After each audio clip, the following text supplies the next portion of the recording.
Alors, bonsoir à toutes et à tous. On se retrouve pour une troisième fois avec les éditions Lorma.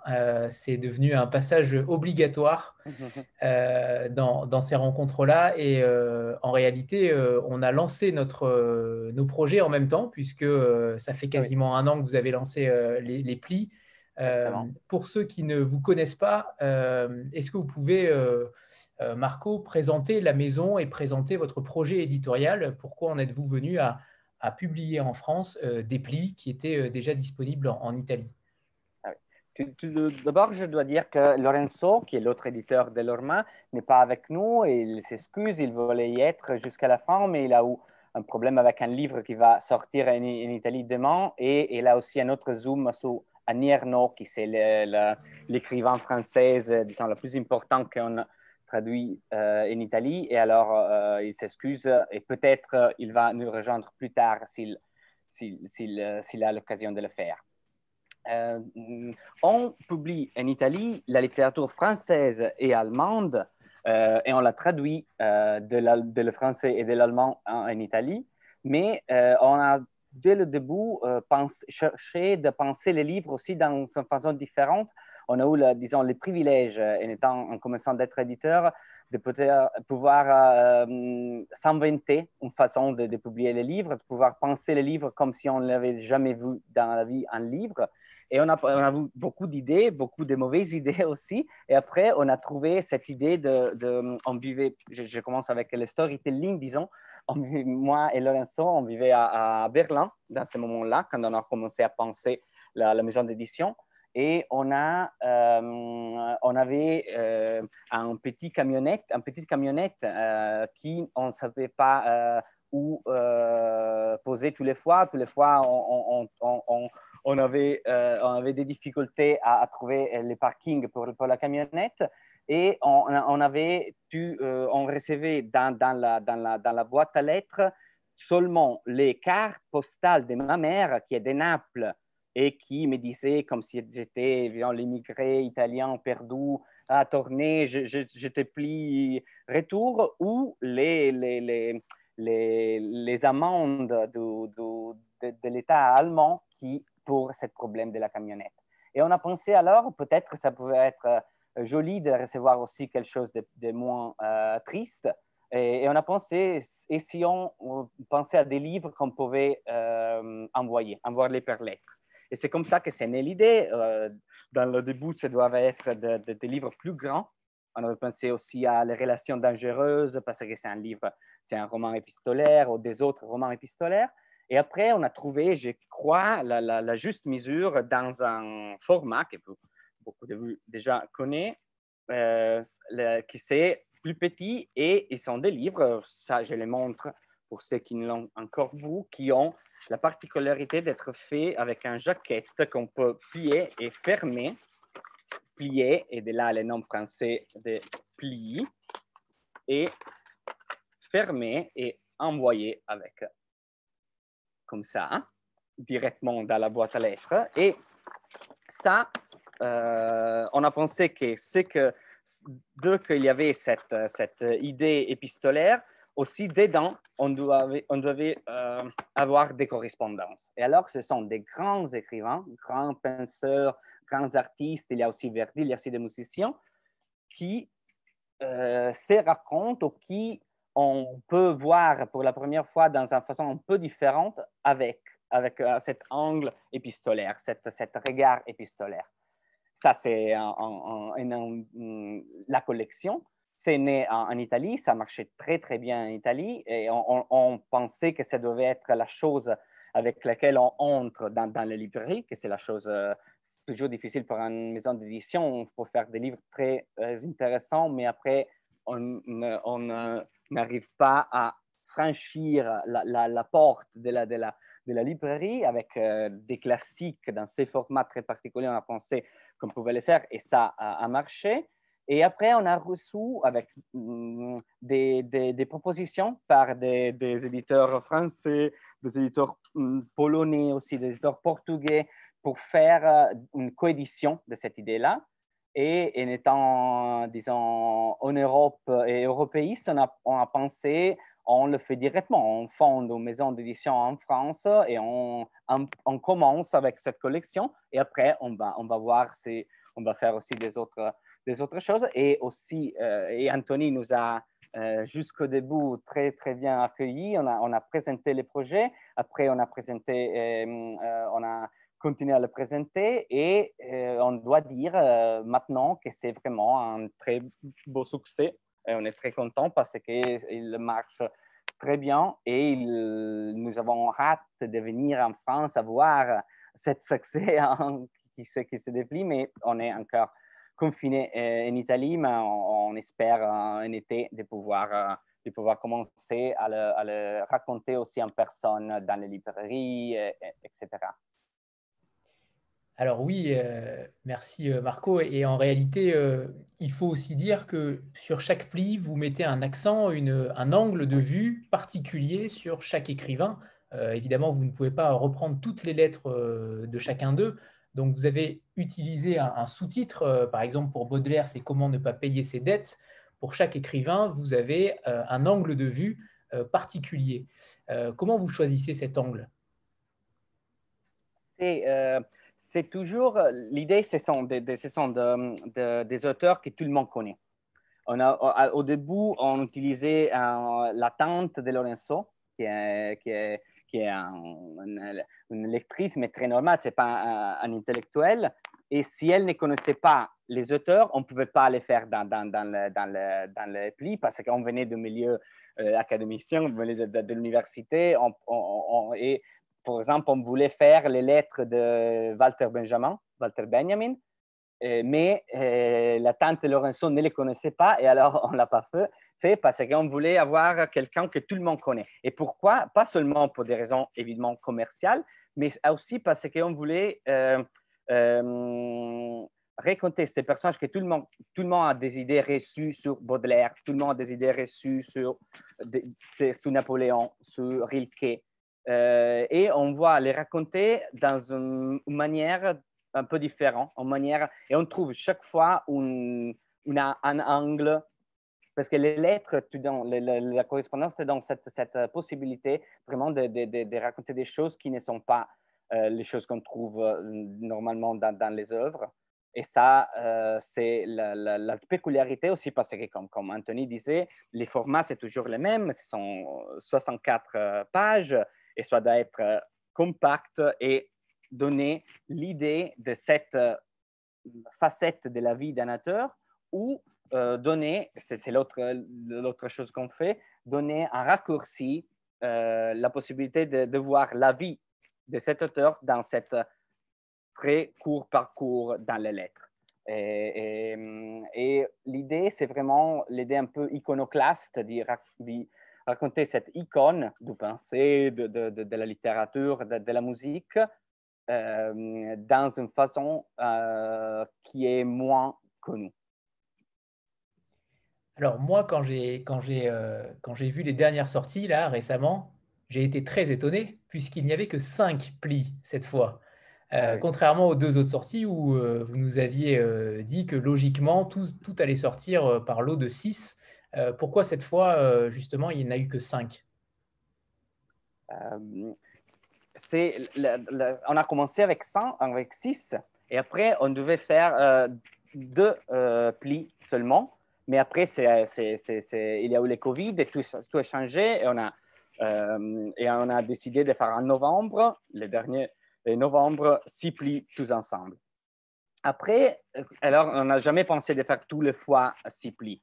Après, on avait pensé de faire 4 plis cette fois, et après, 2 ou 3 d'autres un peu plus tard.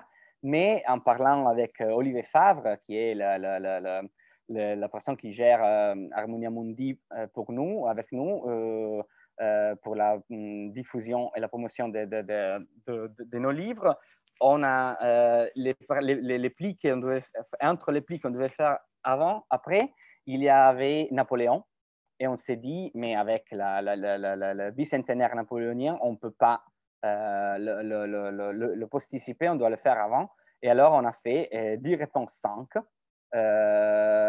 Et on est très curieux, et on va y parler peut-être aussi avec Delphine et Margot, de Napoléon, que c'est une chose qui existe déjà en Italie, mais que c'est une chose très particulière. Et nous a déjà dit qu'il y a des librairies qui vont le mettre dans l'histoire et pas dans la littérature. Alors, on est très curieux de voir comment sera la réception de cette pli qui est complètement différente de la façon, comme je disais, beaucoup de fois dans les lettres, on découvre la vie aussi privée des écrivains. Ici, par Napoléon, on a choisi les lettres en tant qu'homme politique, en tant qu'empereur, et les jeunes, disons, écrit à la tante, à la maman, à la sœur, à la mère, il écrit au peuple turc, à l'Angleterre. Et c'est vraiment complètement différent aussi la version et la réception qu'on peut avoir en le lisant, et on est très curieux de voir comment ça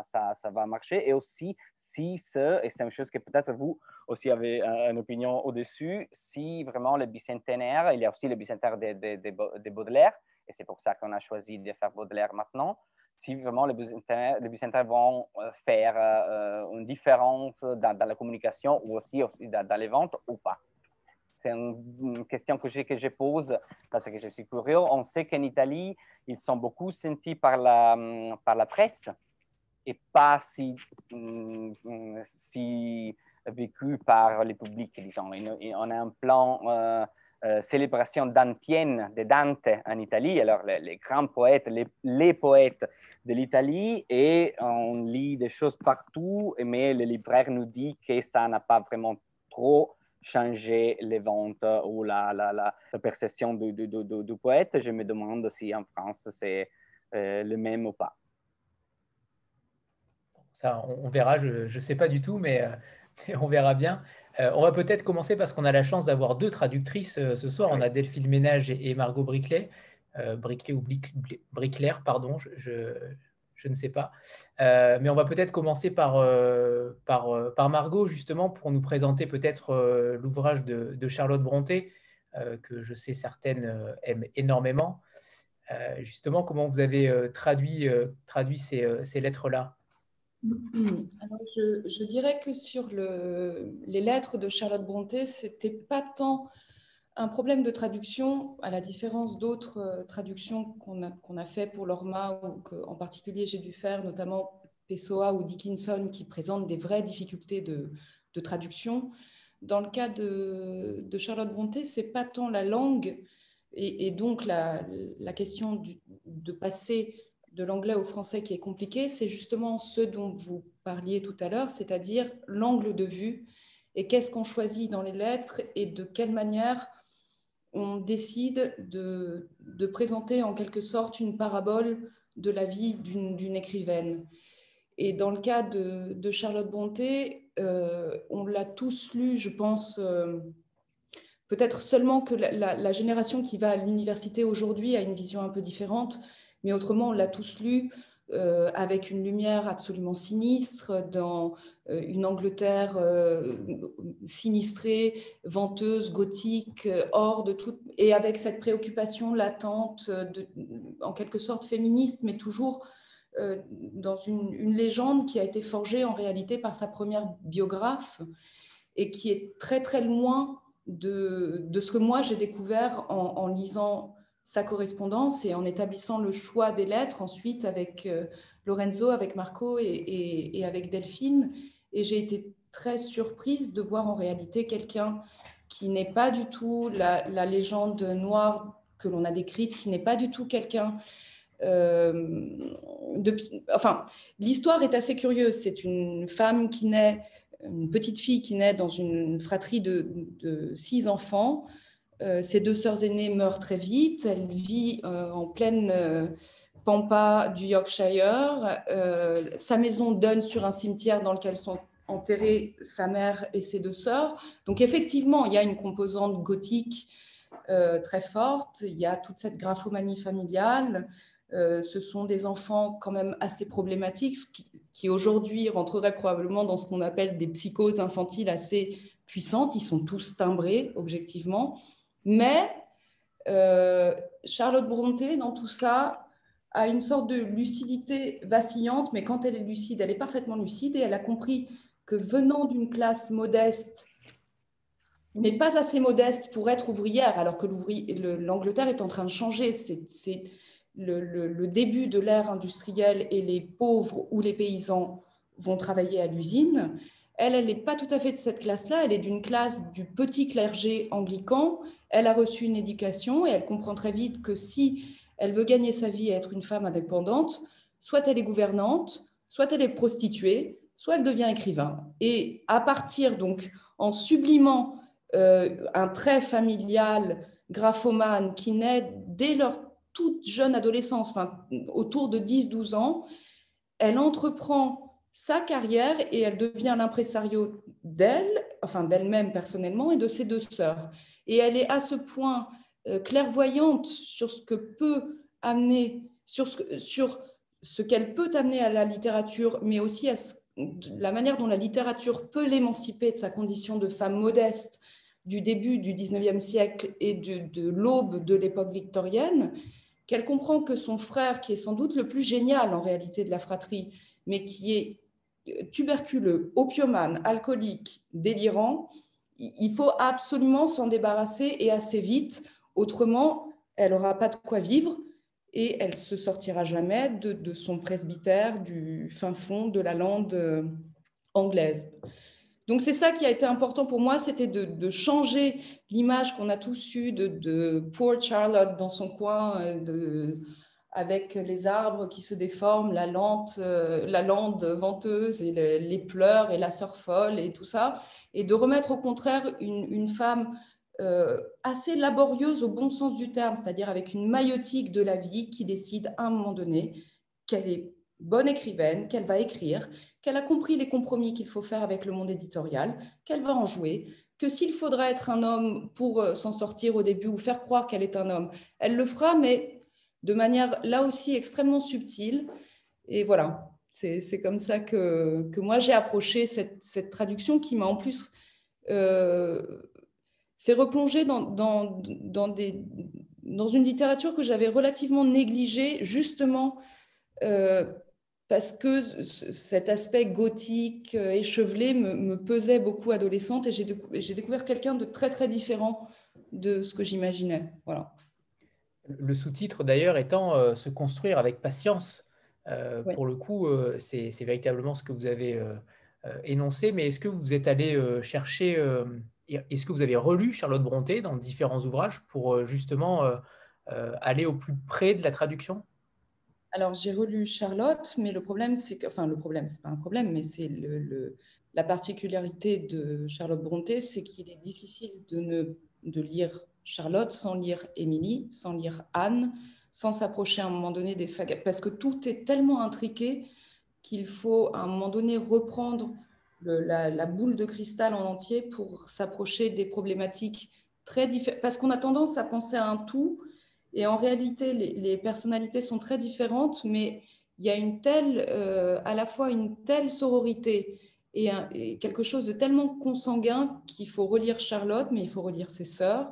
Il faut lire la première biographie de Charlotte Brontë qui a été écrite par Elisabeth Gaskell juste après sa mort, commandée par son père, qui a forgé la légende noire des Brontë, parce qu'en réalité, elle écrivait sur commission du père de Charlotte, qui était un révérend anglican qui avait recommandé de plomber et cadenasser tout ce qui pouvait être un petit peu scandaleux dans la vie de sa fille. Donc j'ai essayé d'approcher la traduction et la relecture de la correspondance avec un aspect philologique, mais aussi avec beaucoup de désinvolture par rapport à ce qu'on attend du personnage Brontë. Enfin, une désinvolture, pas du tout en termes de traduction, mais de dire c'est pas ça qui m'intéresse et je pense que c'est pas ça qui est fondamental dans l'écrivaine Charlotte Brontë. Marco? Si Oui. je peux ajouter, Margot a fait un grand travail et elle a vraiment, c'est vraiment l'esprit des plis, cette idée de ne pas chercher la sombre écrivain anglaise perdue, mais trouver l'entrepreneuse aussi de soi-même et de ses sœurs qu'elle a été en faisant publier ses romans et les romans d'Émilie et d'Anna. C'est vraiment une chose très intéressante, détournement un peu d'une vision un peu stéréotypée, disons, qu'on risque d'avoir sur ces auteurs, et spécialement dans une auteur féminin anglais du 19e siècle, etc. Et alors Delphine, qui est avec nous, il me semble que vous avez traduit celui sur Gramsci. Oui, en effet. Alors, dites-nous tout sur cet auteur que en France, on connaît beaucoup moins, évidemment, qu'en Italie, mais qui a un parcours de vie surprenant et qui surtout a quand même une patte particulière et singulière. Oui, alors déjà, je tiens à dire qu'aujourd'hui en Italie, c'est le jour de la libération et parler de Gramsci aujourd'hui est quand même un très très beau hasard. Avant toute chose, voilà, je voulais le souligner. Alors, bon, je ne vais pas présenter Gramsci puisque je pense quand même que même s'il est moins connu en France, enfin, beaucoup d'entre vous le connaissent et savent quel est ce grand intellectuel communiste qui a été voilà, une personne phare dans le Parti communiste italien, qui a eu vraiment un destin tragique, puisque il a été empêché toute sa vie, en fait, empêché dans ses études, empêché après dans sa militance politique et incarcéré une bonne partie de sa vie. Alors, l'ouvrage en question s'appelle « Comment va-t-il ton petit cerveau ?» C'est l'extrait d'une lettre adressée à un de ses fils, puisque le choix du recueil, en fait, se fait autour de l'étude, du goût de l'étude, de l'amour pour l'étude, qui est vraiment la colonne vertébrale de la vie de Gramsci et de sa pensée, en fait. Et puis, ce qui est très beau aussi, c'est que ce titre, Comment va-t-il ton petit cerveau, fait aussi écho à la sentence qui avait été prononcée à son encontre par le procureur Michele Isgro qui relayait lui-même les mots de Mussolini, qui avait dit « il faut empêcher à ce cerveau de fonctionner ». On a très vite décidé de l'incarcérer parce que c'était voilà, un journaliste et un penseur dérangeant, marxiste. Du coup, comme ça se faisait beaucoup à l'époque, voilà, on l'a envoyé loin pour qu'il soit hors d'état de nuire, on va dire, intellectuellement. Seulement, ce cerveau-là, on ne l'a jamais empêché de fonctionner parce que c'est voilà, un esprit très, très puissant qui a toujours su théoriser, qui a continué à écrire donc, une œuvre monumentale en prison qui sont les cahiers de prison, un travail qui s'est étalé sur une dizaine d'années. Et lui, du coup, pendant son internement en prison, outre théoriser sa pensée avec beaucoup de périphrases, parce que tout ce qu'il écrivait était très surveillé, était relu, du coup, lui-même procédait à une autocensure de ses textes. En ne pouvant pas utiliser les termes qu'il souhaitait, mais en utilisant des périphrases ou des sortes de mots codés. Aussi concrètement, on ne lui donnait pas accès à du papier et des crayons, on ne lui donnait pas accès aux ouvrages de référence. Il était aussi très faible, mal soigné, mal nourri. Donc, ça a été des conditions d'incarcération extrêmement difficiles. Outre le fait qu'il n'avait le droit d'écrire que très peu, donc toute la correspondance qu'il avait était limitée. J'imagine que même ça a dû être parfois un choix cornélien pour lui de se demander s'il allait écrire à son épouse ou à sa belle-sœur ou à ses enfants. En tout cas, il a toujours essayé d'être très présent, même à distance, auprès de ses deux enfants, donc Giuliano et Delio. Et il faut savoir qu'il y a un de ses deux fils, en fait, qu'il n'a jamais vu, puisqu'il est né après son incarcération. Donc ça aussi, c'est un fait incroyable quand on y pense, de se dire qu'il n'aura jamais vu son fils. Et Gramsci a toujours essayé d'être un père présent, à la fois sévère mais tendre, dans les lettres à ses fils. Et là, donc pour revenir sur l'ouvrage, sur la façon dont il est structuré en 3 chapitres. Il y a un premier chapitre où Gramsci parle lui-même de son goût pour l'étude et de sa scolarité. Donc, je vous le disais tout à l'heure que c'est une scolarité qui a été empêchée parce qu'il venait d'une famille très pauvre d'un petit pays de la Sardaigne. Son père, malheureusement, a été accusé de malversation et emprisonné pendant quelques années.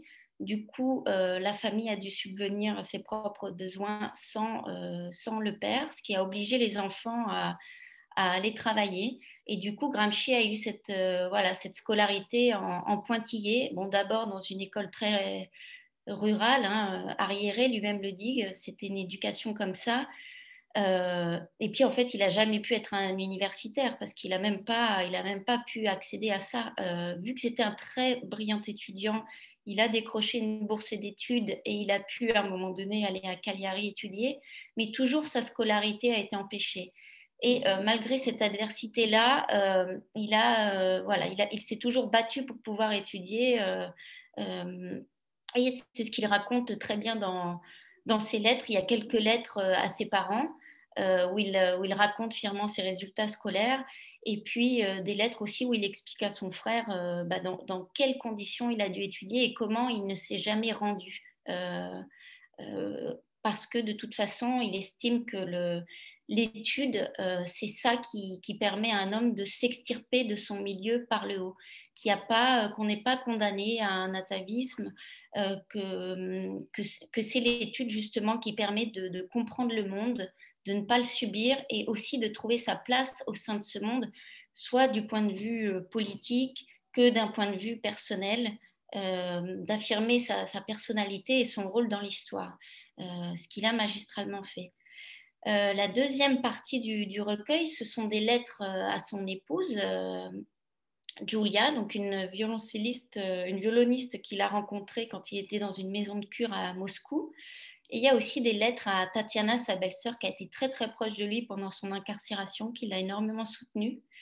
Et là, il y a de très beaux passages sur l'éducation, où il dit à son épouse que pour lui, c'est une erreur de croire que les choses sont latentes en nous et qu'il faut les laisser au hasard des événements, que non, que en fait, la construction d'une personne, ça exige une discipline, une rigueur. Donc c'est voilà, des très très beaux passages où on voit la divergence aussi des points de vue éducatifs entre deux.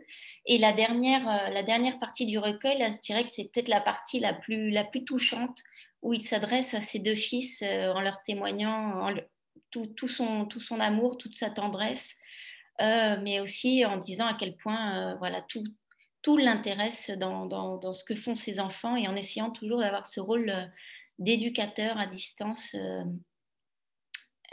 Voilà, je crois, c'est ce que je peux dire.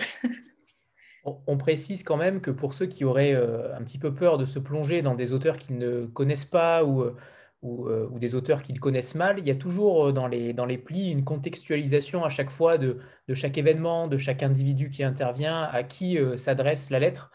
Et ça, c'est plutôt intéressant parce que ça permet d'entrer dans un auteur sans le connaître totalement. Ça, vous l'avez fait admirablement bien, Marco et Lorenzo. Oui, c'est toujours pensé en prosant. Les lettres sont des fois, ils sont écrits, mais ils sont des fois des objets un peu muets, non? Des objets qui naissent dans des contextes et on doit beaucoup de fois, raconter les contextes dans lesquels la lettre est née. Ce n'est pas des œuvres, disons, indépendantes comme les romans, les poèmes. Et alors, on cherche toujours de donner les contextes et de raconter la vie qu'il y a autour chaque lettre. Et ça aide. Des fois, on est aussi surpris de ça parce qu'on n'avait pas pensé à la collection de cette manière, mais en Italie, beaucoup de libraires nous disent qu'ils sont beaucoup pris comme des introductions aux auteurs, des introductions que tu ne connais pas les grands auteurs et tu commences à les connaître par cette petite recueil de lettres. Aussi parce qu'on a, comme tu disais, une introduction, la contextualisation et on donne beaucoup d'informations. Par exemple, pour Gramsci, on a aussi, parce que c'est un auteur qui est moins connu en France, évidemment, il y a aussi une petite biographie succincte de l'étape de sa vie qui ont été vraiment, c'est incroyable, les changements de vie, il était partout dans sa jeunesse, il était protagoniste du communisme international. Et après, il a été confiné et après emprisonné et la détention a duré 10 années. Et là-bas, il a seulement vécu des livres. Il lisait un livre par jour et il a vécu des livres et cette force morale qu'il avait. C'est vraiment, comme a dit Delphine, dans les lettres, il y a cette sorte de devoir de l'espoir, devoir de ne pas désespérer. Et il a la force de donner confiance et espoir à les parents, à les amis, au fils, dans un faisant qui est vraiment exemplaire. Et quand on lit les lettres, c'est toujours difficile de ne pas de pas présenter des hommes et des femmes un peu trop faibles, disons, parce que dans les lettres, c'est le privé et tout le monde a ses péchés mignons, disons.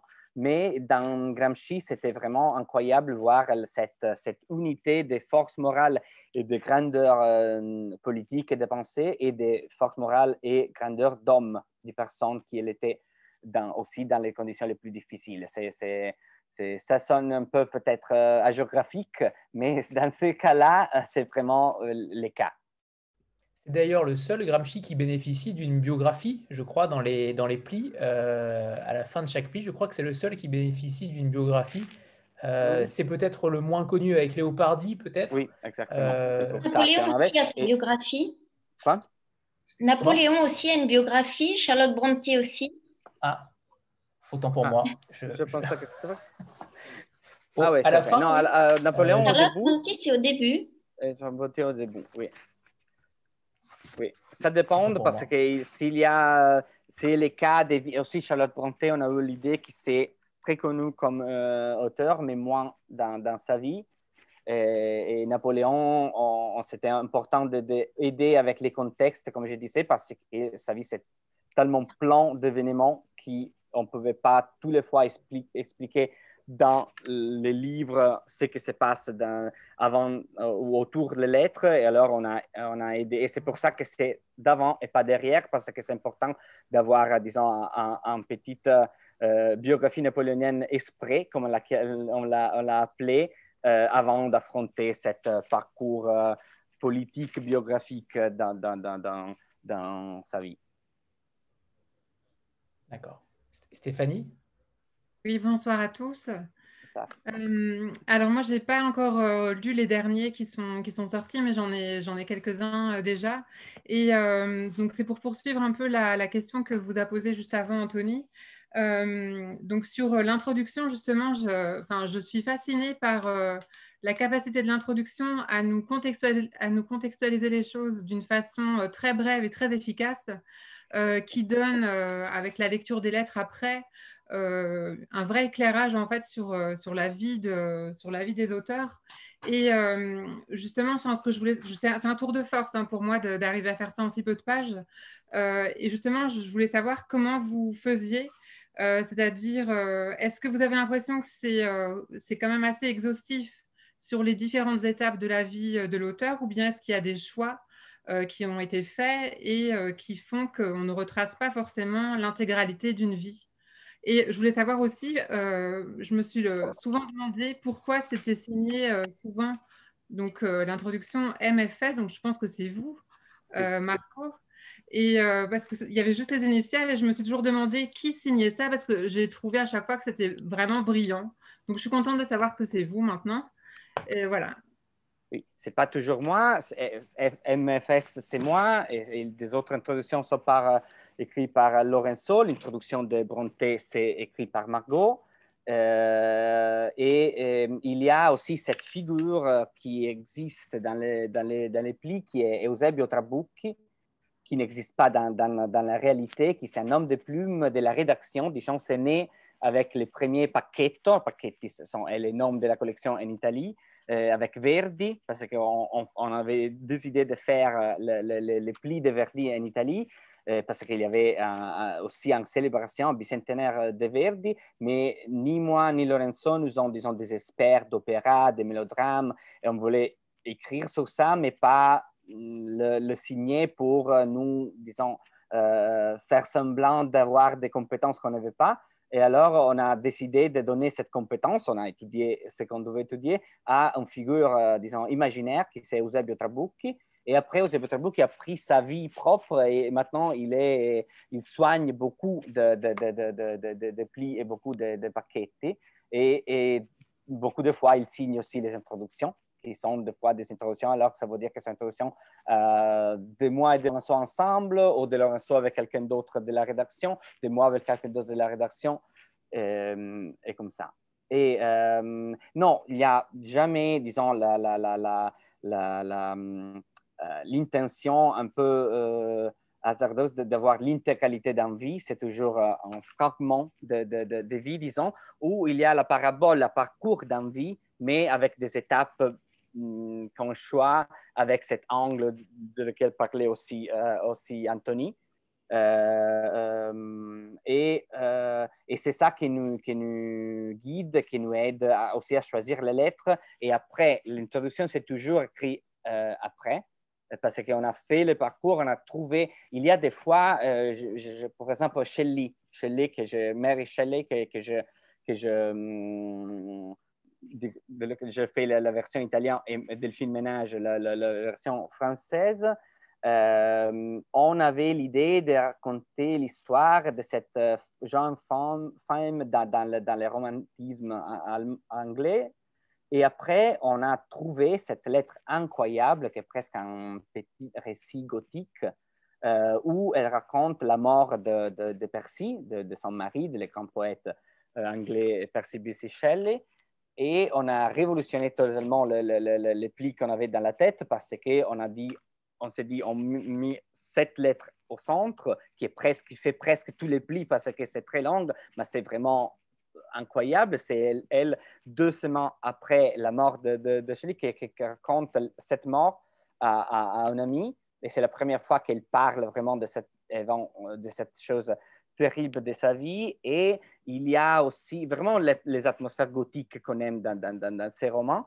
Et après, on a construit tous les plis autour de cette lettre. Et après, on a écrit l'introduction, disons, en savant qui c'était une sorte de préparation des avant et après la mort de Percy pour ces questions-là. Et on cherche, oui, de raconter, d'expliquer. L'introduction, disons, c'est beaucoup de fois l'explication des titres et des sous-titres qu'on donne au pli pour donner, disons, la justification de la choix éditorial. Et je suis très content que vous les trouvez exhaustive, bien écrit, parce que ça veut dire aussi que les gens qui traduisent pour nous font un très bon travail. Les traductions sont parce que c'est toujours difficile de tenir cette... c'est beaucoup une question des tonnes, disons, parce qu'il ne doit pas être trop, disons, académique et pas trop... disons, journalistique pour nous comprendre, pas trop une chose qui peut durer seulement un jour.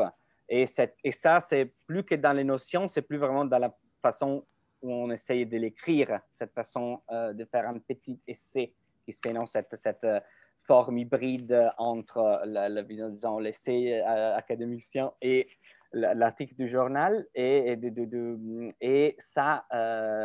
je crois que c'est difficile à traduire, comme tous disons, les choses qui ne sont pas très claires, mais qui sont un peu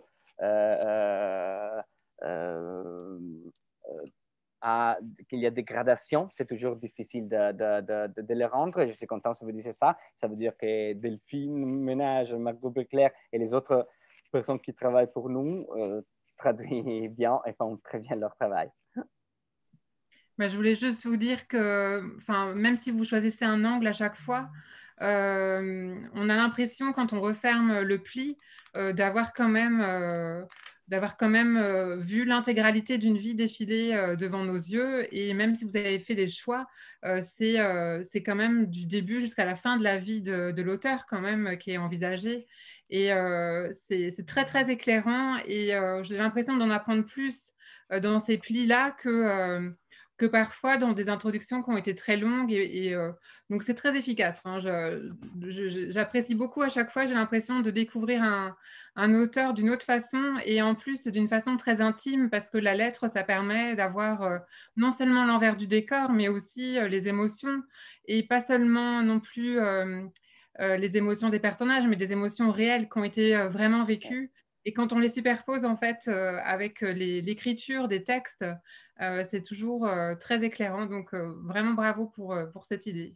Merci. Oui, je trouve aussi que les lettres sont vraiment, on a dit que les lettres sont des cardiogrammes, non, des écritures qui viennent directement du cœur parce qu'on a toujours dans les présents, on entend la voix de l'auteur et il y a cette intensité que peut-être dans les essais, dans les romans, il y a des passages, disons, aussi plus qui servent à l'explication, qui servent pour la faible, qui servent pour faire marcher et fonctionner les livres. Dans la lettre, on est toujours dans cette intensité du présent et je trouve que ça aide à donner cette expérience d'intensité quand on lit les plis.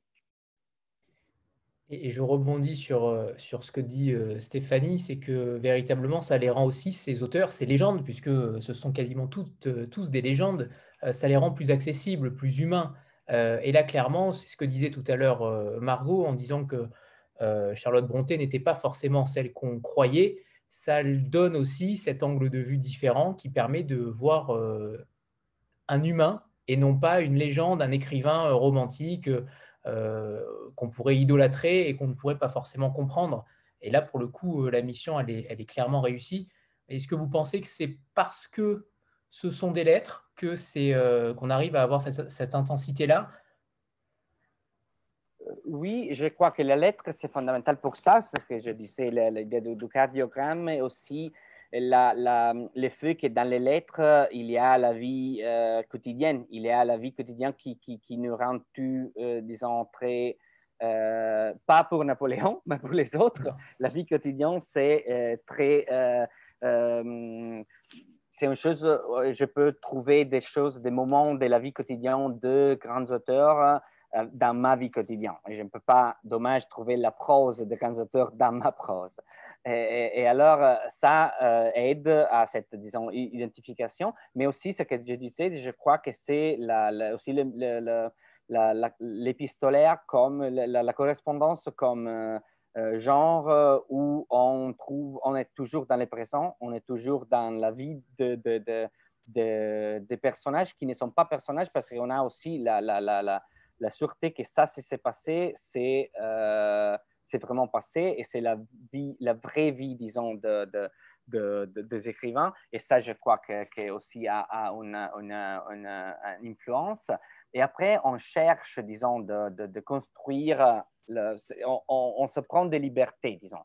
La liberté parce que ce sont des lettres, et ce ne sont pas l'œuvre complète, l'œuvre pensée par l'auteur. On le sait, non? Les écrivains, on n'écrit jamais une fois une chose, non? On écrit 2 fois, 3 fois, 100 fois pour avoir la bonne page. Tu connais la discipline de Flaubert qui dit « J'écris dans 2 semaines 12 pages, ils sont passables ». C'est vraiment un grand travail qu'il a derrière les livres. Les lettres sont différentes. Ils peuvent être merveilleux, mais la plupart des lettres sont écrites la première fois pour parler à quelqu'un, comme je parle maintenant, et alors je ne veux pas revoir ce que je dis ou le contrôler ou le refaire. Je parle un peu plus spontanément. Et je crois pour ça, on a aussi la liberté de faire ce qu'on fait. D'une fois, on les sert, on les soigne, on met les contextes. De l'autre côté, on les peut couper et on construit un parcours en choisissant les lettres, mais aussi en coupant les lettres dedans pour construire ce parcours. Et je crois que ça aide parce que cette vie privée que je disais avant, ça peut être aussi très banal ou très monotone. Il parle des choses qui sont vraiment très personnelles, alors on doit disons, un peu respecter la distance, ou aussi il parle de choses qui ne sont pas connues au lecteur parce que c'est une question qui est une très vieille question entre copains ou entre parents. Et alors ça, là, on coupe, on a cette signe de coupure qui est beaucoup présent dans nos... je ne sais pas si c'est voix, qui est beaucoup présent dans les plis. Et ça veut dire que ça, on a décidé de couper pour continuer ce parcours. Toujours, on essaye avec l'honnêteté de ne pas faire dire des choses qui ne sont pas dites par l'auteur. Ça veut de soi, mais avec cette possibilité de coupure qu'on ne pouvait pas avoir, sinon dans une anthologie, pour les romans, pour disons, les œuvres, proprement dit, les œuvres majeures des auteurs. Je crois que ça aide aussi à pouvoir construire vraiment un peu un parcours et un livre indépendant dans la bibliographie des auteurs. Ça, c'est un grand privilège. On invente un titre à Baudelaire, on invente un titre à Charlotte Brontë, on invente un titre à Rilke. Toujours avec le respect qu'il faut. On cherche toujours, on l'idolâtre, cette légende-là. Alors, on le fait avec vraiment très grande attention.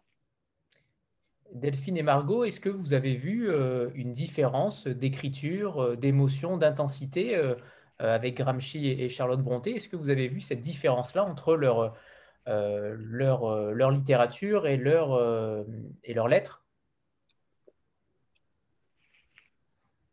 Margot, pour commencer peut-être? Vous avez le micro allumé en premier. Oui, il y a une différence, c'est-à-dire que Charlotte Brontë, au-delà des récits, des espèces de sagas, de fables sur le modèle du Blackwoods Magazine auquel son père les avait abonnés, donc qui sont vraiment des fables sur le modèle islandais en quelque sorte. En plus de cela, elle a écrit de nombreux vers. Donc, et d'ailleurs, la première chose qu'elle a publiée d'elle-même et de ses sœurs, c'est un recueil de poèmes. Et il existe dans Janer et après dans Shirley et dans Villette des passages, on ne pourrait pas dire que c'est de la prose poétique, mais avec un lyrisme très poussé. En revanche, ces lettres sont absolument factuelles. Il y a seulement les lettres en fait élégiaques pour la mort de son frère Branwell et puis pour la mort d'Émilie qui sont beaucoup plus lyriques et beaucoup plus imagées, avec un travail qui là redevient une matière, une épaisseur du verbe qui redevient littéraire, mais autrement ce sont des lettres très factuelles, très directes, assez drôles. Donc il y a une vraie différence entre son écrit, son épistolaire et ses romans. Chose qu'il n'y avait pas, par exemple, cet été, quand on a travaillé sur Dickinson. Là, c'était très compliqué. Les lettres et la matrice poétique est omniprésente et existe tout le temps, du premier mot du réveil au dernier mot du coucher. Chez Brontë, il y a une grande différence, ouais. Mais dans les moments élégiaques, voilà, pour les lettres faire part de décès, il y a à nouveau, on s'approche à nouveau à la partie vraiment poétique, versifiée de ce qu'elle a écrit. Et Delphine?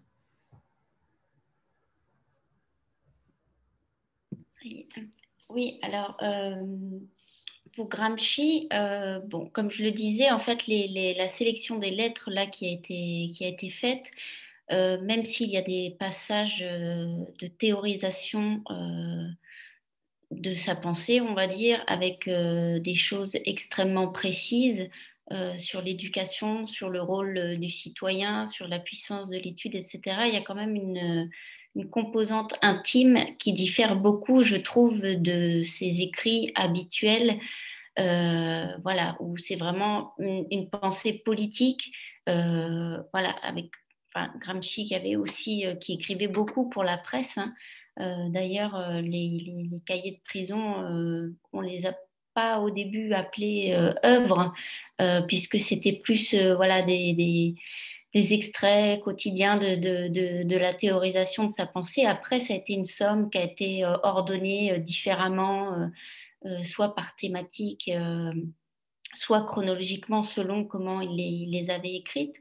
Mais là, je dirais que ces lettres-là ont une composante tellement intime, même s'il y a un style toujours, voilà, cette manière de penser qui est très précise, très droite, il y a quand même quelque chose, oui, qui diffère, puisque là, on voit vraiment l'homme quand toute cette tendresse qu'il a à l'égard de ses enfants, ou même quand il parle de son quotidien en prison, c'est ce que disait Marco tout à l'heure, c'est-à-dire qu'il peut parler de ses maux de tête, il peut parler d'un oiseau qu'il a entendu chanter.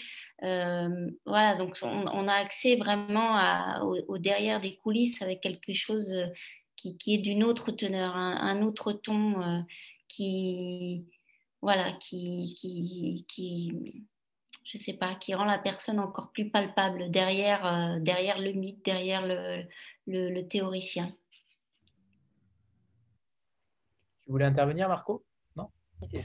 Oui, c'est intéressant parce qu'en Italie, ils sont presque 40 les plis, les paquetti, et on a traversé beaucoup de vies, beaucoup de correspondances, et il y a vraiment des différences, comme disait Margot, il y a Emily Dickinson qui vit toute sa vie en poésie, disons, dans l'intensité de la création, et alors il y a presque, et c'est le grand travail de Margot d'avoir traduit des lettres qui sont vraiment des œuvres littéraires, parce que les lettres, d'un certain moment, les lettres d'Emily Dickinson sont vraiment écrites comme elle écrivait ses poésies. Et il y a les autres pour lesquels les lettres sont, comme je disais avant, une façon de communiquer. Et alors, c'est difficile pour nous de trouver des lettres qui sont intéressant ou de trouver, et alors on doit trouver vraiment un parcours qui est particulier. C'est le cas dans les nouveaux plis de Baudelaire, qui a une correspondance très grande, mais qui est vraiment, on retrouve plus l'homme, les dettes, les difficultés financières, on trouve toutes ces questions-là, et on trouve moins les questions poétiques ou l'écrivain, les poètes, l'artiste. Et alors, on a trouvé Lorenzo, qui a soigné ces plis-là, a trouvé cet parcours vraiment de la question financière, de la question des dettes dans les lettres, en trouvant jusqu'au début. Il y a une lettre à sa mère où il sent, disons, les dettes d'être né qu'il doit à cette femme, et il commence avec cette disons, manière de vivre, et après, il vit toute sa vie dans ces problèmes de débiteur. Et alors, c'est vraiment un portrait de Baudelaire en tant que débiteur, disons, en tant qu'homme avec des problèmes d'argent. Et sinon, il y a aussi, et ça, c'est un peu comme ça dans Baudelaire, mais dans d'autres, les écrivains qui s'y mis vraiment qui écrit déjà dans les lettres dans une façon un peu fictionnelle. Il s'est mis c'est un théâtre, c'est le théâtre de la correspondance pour eux. On a fait, et peut-être on va faire en France, Hugo, et Victor Hugo savait d'un certain moment de sa vie que tout ce qu'il écrivait, c'était important, c'était Hugo, et que les lettres, que la postérité lira les lettres d'Hugo, et alors on sent qu'il écrit vraiment déjà pour un public. Aussi, s'il écrit à un ami, on sent déjà qu'il y a des autres oreilles qui attendent d'être interpellées par ces mots, ou c'est le cas particulier, parce que ce n'est pas vraiment seulement en fonction de notre nouveau pli qui c'est Rilke. Rilke est de sa jeunesse, disons, les poètes par antonomasie. Il choisit des lettres, il est reconnu comme ça, et tout le monde lui écrit pour savoir qu'est-ce que c'est la poésie, comme je dois vivre ma vie. C'est vraiment, sont des lettres, il le prend très au sérieux, ils sont des lettres, les gens lui disent comme je dois vivre, comme on doit vivre. et il répond. Il ne dit pas « je ne sais pas », il dit « oui, je sais, je réponds ».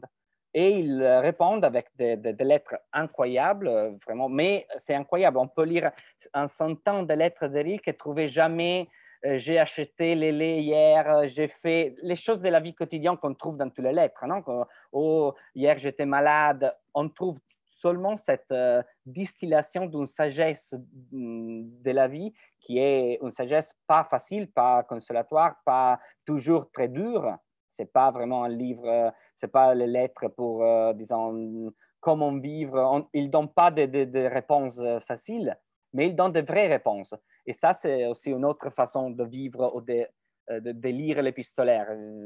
Disons, il y a l'épistolaire de la vie comment, il y a l'épistolaire déjà pour les autres, et il y a cet moment où l'épistolaire, c'est le témoignage d'une vie qui n'est d'une vie pas schizophrénique, non, que c'est difficile. Tout le monde a une vie un peu schizophrénique, mais Emily Dickinson ou Gramsci, apparemment, ils n'ont pas eu une vie schizophrénique. Ils étaient vraiment dans les lettres, dans la vie, dans le livre, une personne seule. Il parle, Rilke parle d'un monolithe, comme c'est une pierre fait d'un seul matériau. Et ça, c'est impressionnant, vraiment. Mais c'est aussi, je trouve, marrant et drôle de trouver des choses, des fois, des péchés mignons ou des petites passions qu'on ne pouvait pas suspecter par des auteurs. Je n'aurais jamais pensé que Emily Brontë pouvait s'inventer cette vie, disons, entrepreneuse de livres et aller à Londres, trouver les éditeurs, inventer toute cette façon de se faire promotion, on dirait aujourd'hui, en lisant les livres qu'elle a écrits. On ne pensait jamais que la Cathy de Jenner était aussi cette femme-là, mais les hommes sont larges, ils contiennent multitude, et ça, c'est beau à découvrir aussi. On reparlera tout à l'heure de Baudelaire et Rilke, qui clairement, Baudelaire pour le coup, ses lettres sont assez incroyables par rapport à ce qu'on le connaît ou par rapport à n'importe quel auteur d'ailleurs, puisque n'importe quel auteur s'y retrouverait clairement. Jean-Marc? Bonsoir Marco, Margot, Delphine, Camille et puis tout le monde réuni. Désolé, je suis arrivé un petit peu en retard. Toujours un plaisir de vous retrouver et de vous écouter. Je ne vais pas directement parler des dernières parutions parce que je les ai achetées mais je ne les ai pas encore lues. Juste dire que moi vraiment d'abord j'apprécie l'éclectisme que vous pratiquez vraiment dans la diversité des auteurs que vous adressez dans les plis, c'est-à-dire que certains pourront trouver que c'est n'importe quoi, que ça passe du coq à l'âne, mais moi c'est vraiment ce que j'aime, c'est-à-dire qu'il y a une diversité qui est extrêmement rafraîchissante, donc bravo là-dessus. Et puis la deuxième chose, c'est qu'en plus, moi j'adore offrir des plis, donc je trouve que c'est un format idéal et justement ça se prête bien à faire découvrir certains auteurs, donc superbe. Deux questions liées à ce qu'on a déjà vu. La première, je parlais d'offrir, c'est une petite question un peu marketing. Est-ce que finalement le fait d'avoir donc fabriqué vos livres avec la possibilité de les envoyer par la poste. Est-ce que vous avez des retours là-dessus depuis un an? Est-ce que ça fonctionne? Est-ce que les gens se les envoient, se les postent, se les adressent? Ça, c'est la première chose. Est-ce que cet aspect-là fonctionne? Et puis la deuxième chose, c'est sur les futures parutions. Alors, vous avez dit un mot, il ne fallait pas le dire, mais forcément, ça résonne dans mon cœur de Normand. Vous avez cité Flaubert tout à l'heure. Et 2021, c'est l'année Flaubert, hein, bicentenaire de la naissance de Flaubert. Donc, et quand on parle correspondance, comment ne pas penser à Flaubert? Est-ce qu'il y a un pli Flaubert qui va sortir prochainement? Alors Marco, Marco, tu peux répondre peut-être un petit peu plus tard pour les parutions, comme ça obligera tout le monde à rester un peu plus longtemps. Ok, on ne fait pas de spoilers, ok. Oui, ça marche, cette idée de les envoyer. On voit qu'on reçoit sur Instagram ou les photos ou des gens qui nous écrivent, ils l'envoient et ça marche. On avait fait au début de la collection tous les les épreuves du cas. On a envoyé, les frères de Lorenzo vivent dans les États-Unis. On leur a envoyé aussi un ami en Mexique, en Allemagne. On avait cherché les choses les plus difficiles et toujours ils sont arrivés. Et c'est aussi un bon pub pour la Poste qui vraiment marche en Italie et en France. Et je trouve que c'est la chose l'idée qui donne, c'est vraiment l'idée d'un cadeau. C'est comme vous disiez. Et je ne sais pas, c'est pas tout le monde après l'offre en l'envoyant, disons, par poste, mais c'est vraiment au début de la collection, on avait aussi étudié cette idée que les livres, au moins en Italie, c'était des chiffres il y a une dizaine d'années maintenant, et c'est des chiffres italiens, mais les 35% du livre sont en cadeau. On les achète pour les... Et alors, on avait pensé, on peut faire quelque chose qui est déjà, c'est présent un peu comme un cadeau. Et aussi, on sait, les livres, c'est un cadeau très personnel parce que c'est une chose qui parle de toi et parle de la personne à laquelle tu l'offres. Alors, ça, avec des titres, au début, on avait été aussi encore plus commercial que ça. On avait pensé, on pouvait trouver seulement des phrases qu'on utilise pour, je ne sais pas, faire les plis pour les mariages, les plis pour les anniversaires.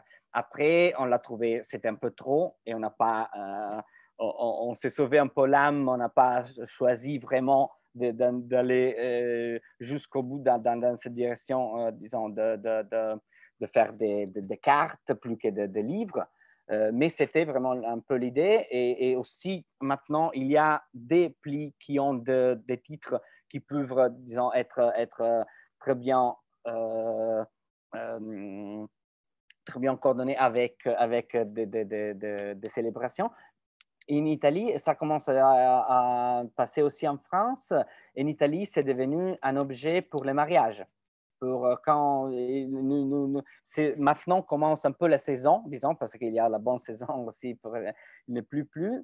Et ça commence à arriver les emails, les lettres qui nous ordonnent beaucoup de plis pour les offrir aux invités au mariage. Et je trouve ça, c'est aussi très joli, disons, pour nous et pour les mariages aussi. Mais il y a des plis qui sont disons, conseillés pour les mariages, celle de Kafka, qui c'est vraiment une série de lettres un peu contre la famille. Et ça, je ne sais pas si c'est la bonne façon de commencer un mariage, mais peut-être oui, peut-être avec la conscience que c'est difficile, c'est dur de construire une famille qui marche, peut-être c'est une bonne façon de commencer, je ne sais pas. Et pour l'autre, pour les futurs plis, j'attends pour créer un peu de suspense. Non, mais sans dévoiler les futurs plis, Flaubert, quand même, est-ce qu'il aurait sa place dans... J'insiste lourdement. Flaubert, on a programmé jusqu'à cette année. On n'a pas encore programmé pour les 21, les 22. Et alors, je crois que tôt ou tard, on va faire Flaubert, qui n'existe encore en Italie. On ne l'a pas encore fait, mais qui vraiment, on doit trouver peut-être cette clé que je disais, cet angle particulier pour Flaubert, parce que la tentation serait pour moi de faire les lettres à Louis Collet. Alors, cette incroyable Borges disait que c'était le livre le plus important de Flaubert parce qu'il a créé dans cette correspondance-là l'écrivain comme sacerdote, comme sacerdote de la forme, disons, comme moine et mystique de l'écriture, qui a été après un très grand, disons, futur dans Pessoa, dans Kafka même, dans Joyce et beaucoup d'autres. Et alors, ça, c'est révérend parce que ce sont des lettres incroyables, des lettres où on voit vraiment le côté caché de Madame Bovary dans ces lettres-là. Mais ça, c'est un peu connu et peut-être c'est la voie trop facile. On doit trouver, si vous avez des idées, on doit trouver un angle particulier et après, on peut avoir les plaisirs et les privilèges de faire aussi Flaubert. Mais c'est Lorenzo qui va le faire parce que moi, les Français, c'est presque toujours Lorenzo qui le fait et alors c'est lui qui va décider. Bon, Jean-Marc a ouvert la boîte de Pandore, tout le monde demande son auteur favori en pli. Donc voilà, là c'est très utile pour nous, hein, savoir voilà. aussi ça. Alors avant de nous dévoiler, on va peut-être laisser Stéphanie et Sandra poser leurs questions et après on dévoilera les 6 prochains plis si tu le veux bien, Marco. Allez, Sandra, c'est à toi. Oui, bonsoir tout le monde. Marco, vous expliquiez notamment que vous cherchiez des angles particuliers pour certains plis, en tout cas pour certains auteurs, certains artistes, et notamment pour Baudelaire, vous avez choisi l'angle financier. Est-ce que vous envisagez éventuellement de multiplier en fait différents plis selon des angles différents pour un même auteur en fait? Par exemple, Baudelaire, l'angle poétique, le rapport avec sa mère aussi. Enfin voilà, est-ce que ça vous l'envisagez plus tard sans doute, j'imagine, puisque vous avez une priorité sur de nouveaux auteurs, mais c'est vrai qu'il y a tellement de possibilités avec certains auteurs. Voilà, ma question est, est-ce que c'est quelque chose que vous envisagez à l'avenir? Oui, c'est vrai, et on y a pensé récemment pas pour Baudelaire, mais pour Virginia Woolf.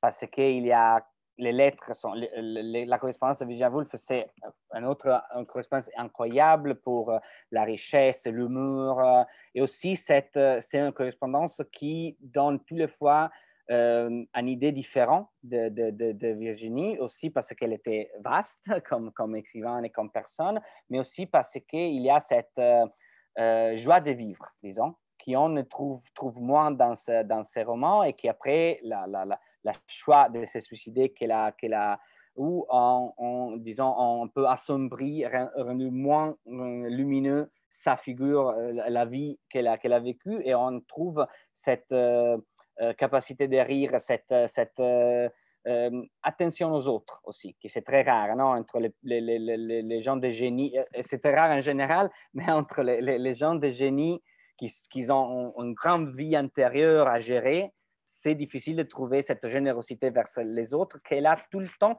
dans la mesure qu'il est aussi très curieux des autres. Il veut savoir les choses et ça, je trouve que c'est très, très intéressant et des fois aussi très amusant. Et en étant 6 volumes d'épistolaires, de correspondances de Virginia Woolf, on a beaucoup de lettres. On pense qu'on pouvait trouver un autre angle pour raconter encore cette figure extraordinaire.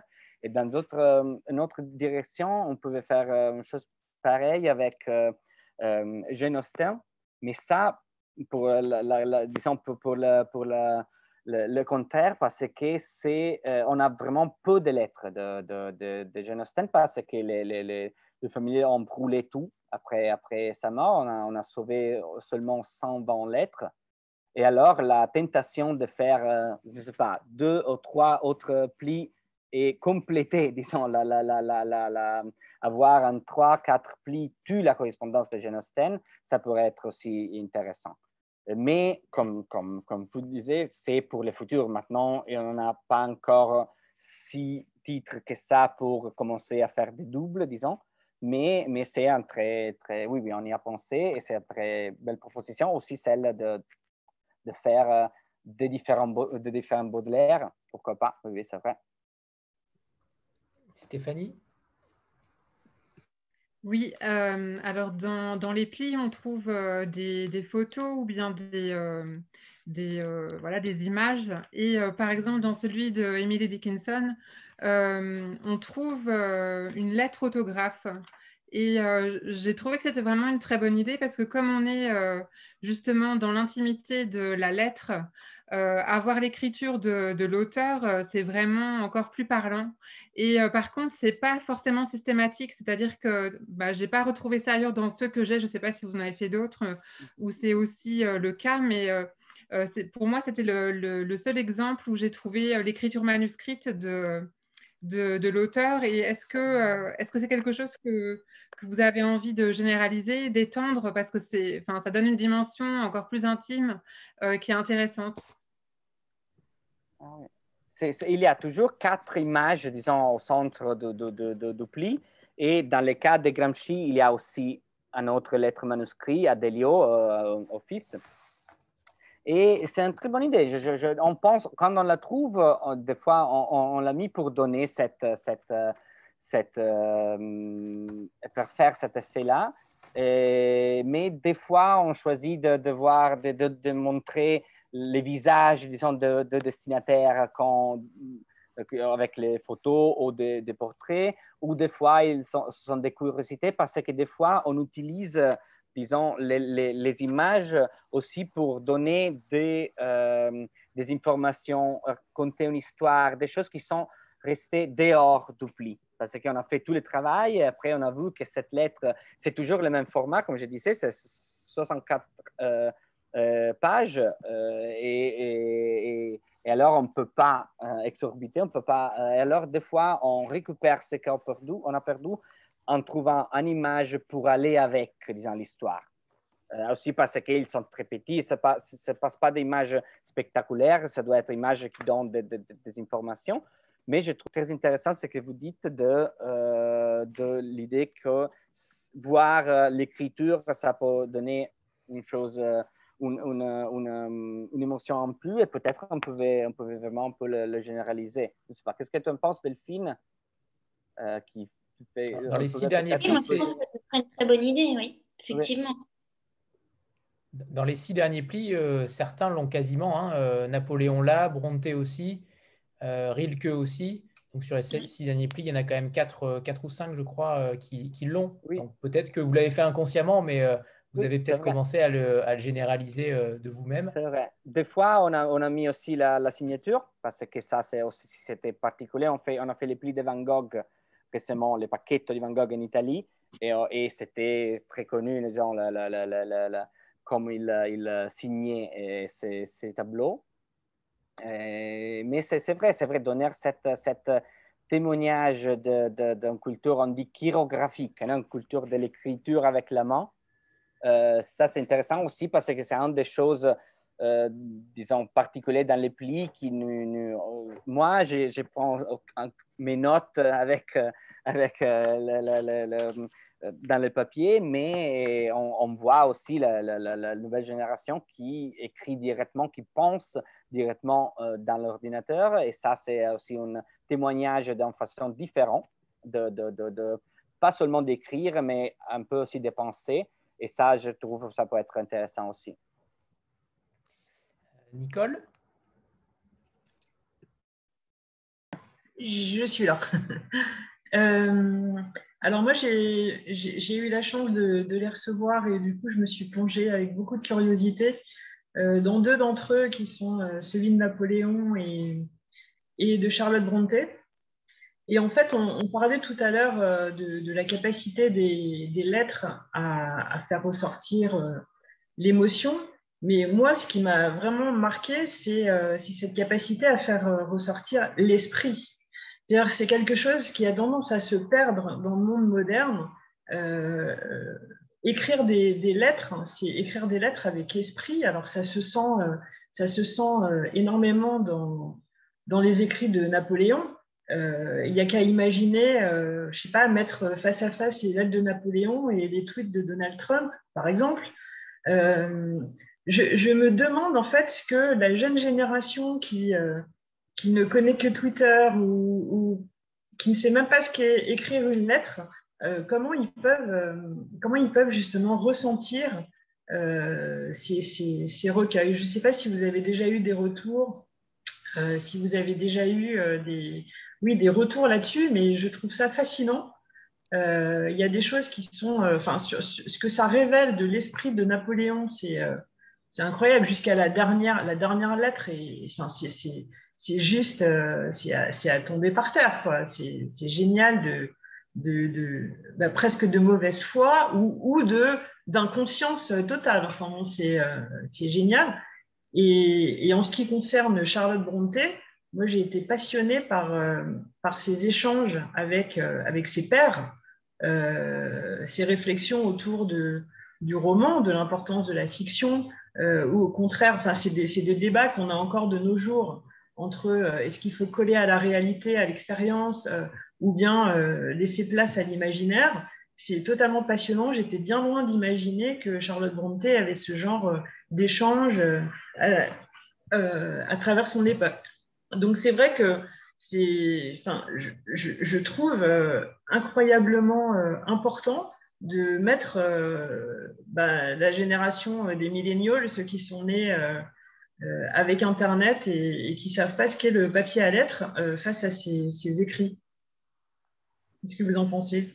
Oui, c'est vrai. On sait, comme je disais, que et surtout les jeunes gens les prient des fois comme introduction, comme la première fois qu'ils rencontrent un écrivain ou qu'ils lisent un écrivain hors, disons, de l'école, hors de devoirs. Et je trouve que peut-être, je ne sais pas s'il y a cette fascination spécifique parce qu'on sait, non, c'est toujours difficile avec l'histoire parce que pour les jeunes gens aussi, les cassettes enregistrées avec lesquelles je fais toute mon adolescence musicale, c'est une chose du Moyen-Âge. Je ne sais pas s'il y a vraiment dans cette, si je pense à moi aussi, si j'avais vraiment la capacité de penser que cette chose-là, s'il n'y a pas une sorte d'indistinct passé avant le présent dans une période de la vie. Mais je trouve que c'est toujours très intéressant quand il y a des choses qui ne sont pas actuelles. C'est l'inactualité, comme disait Nietzsche, non? L'inactualité des questions, parce que les passés, c'est vraiment des fois plus intéressant pour la diversité en respect à nous que pour le fait qu'il faisait déjà les choses qu'on fait, mais c'est vraiment voir ce qu'il fait. Il faisait des compléments différents. C'est Gramsci qui l'écrit en défendant, par exemple, l'étude du grec antique dans l'école italienne. Du grec, on dit, ça sert à quoi? Et il dit, c'est la seule, peut-être un des seuls avec les Romains, civilisations anciennes dans lesquelles on connaît assez pour pouvoir montrer vraiment une façon de vie complètement différente.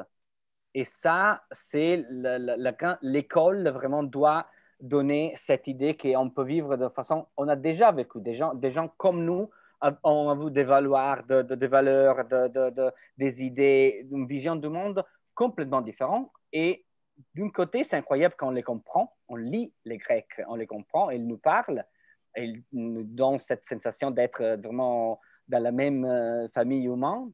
Mais de l'autre côté, on doit voir cette différence énorme et ça aide aussi après à respecter, disait Gramsci, aussi les Chinois, disons, civilisations complètement différentes de nous parce qu'on a déjà connu les civilisations qui nous ont précédés qui sont aussi si différentes que nous.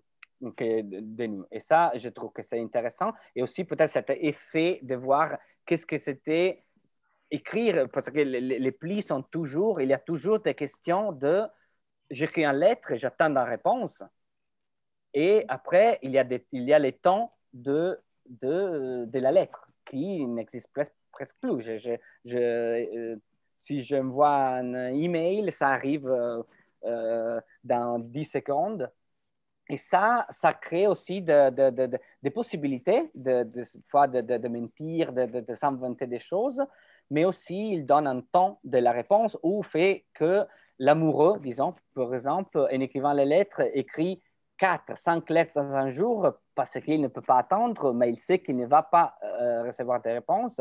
Et ça crée tout une autre, disons, géométrie, mais aussi architecture du désir, qui c'est très différent. Et ça, je trouve, je ne sais pas si c'est mieux ou pire, mais c'est complètement différent. Et c'est intéressant, je crois, aussi pour les jeunes gens, voir qu'il y avait cette, disons, difficulté ou différence de communication créait aussi une différence de désir et aussi un amour peut-être un peu différent. Aussi, dans les récits que je disais de Mary Shelley, sais-tu, la part plus grande du récit, c'est elle attend pour savoir si Percy est mort ou non, ou pas.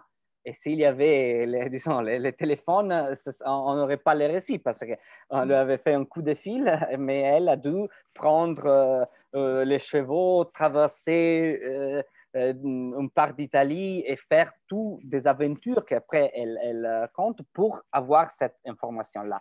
Et comme, disons, c'est pas avec les plis qu'on les comprend, mais on participe aussi à cette grande question de comme les médias, comme la façon de communiquer change les émotions, la pensée et tout ça. Je ne sais pas si sur Brontë, tu veux dire quelque chose, Margot, sur Brontë et son père? Non, je ne pensais pas à ça. Je pense simplement qu'il y a dans l'impression que j'ai, et donc moi je suis née en 1985, mais je n'ai pas l'impression fondamentalement que la génération de mes parents ou ma génération écrivent plus de lettres que la génération des jeunes gens aujourd'hui. Il y a un outil qui s'est transformé, qui est devenu le mail, qui permet aussi d'écrire. Donc c'est simplement de ne pas trop fétichiser ce qui a été un outil historique au sens gramscien du terme à un moment donné, et qui aujourd'hui passe différemment. Mais la question des épistolaires est une question d'écrivains principalement, et les écrivains d'aujourd'hui écrivent toujours des épistolaires et s'écrivent toujours, et peut-être que ça passe par du mail plutôt que par de la lettre papier. Et effectivement, ça change le rythme et ça change, et ça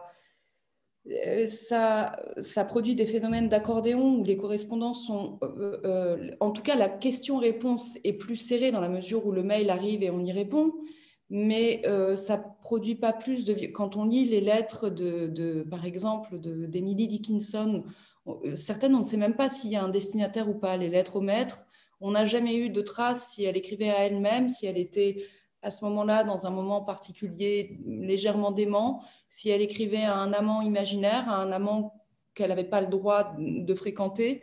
On ne sait rien de tout ça.